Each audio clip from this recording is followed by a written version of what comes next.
I got raided by the cops on 420. FBI, open up!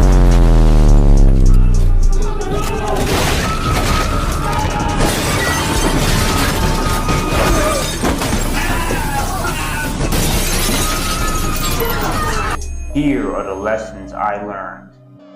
Okay, so long story short, for a good portion of my life, I sold weed and all kinds of drugs. Shh. This was when weed was illegal and times were a bit different. The year was 2018, and I was selling mainly weed with a little bit of white girl and pills on the side. I was doing my thing at the time, moving weight, and I was actually able to make a living from this. I was always the type to roll low key, where people pay attention, people talk, and word gets around. Over time, the cops in the area, especially the drug unit, got to know me very well and started calling me by my government name, which I disliked. Whenever the cops would see me, the cops would pull me over and harass me, but they will always leave disappointed because they'll never find anything on me to lock me up.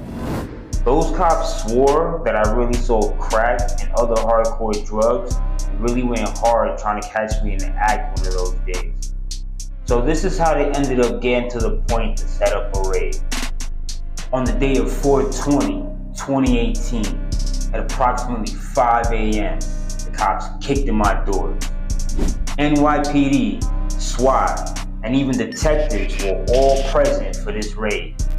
Shoot, we almost thought there was the FBI when they first kicked in the doors, until they identified themselves as when we knew what was going on.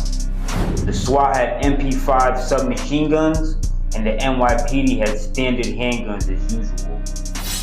These bastards even tried to arrest my mother and my younger brother, who were both not involved.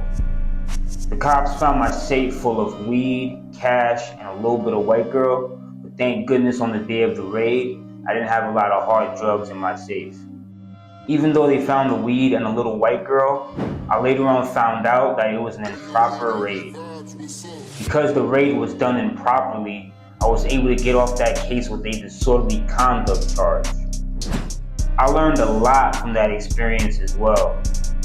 I learned that the police will go to the furthest points just to get their target locked up. I learned that dealing with cops who are on your body 24/7 is like playing a cat and mouse game or playing cops and robbers.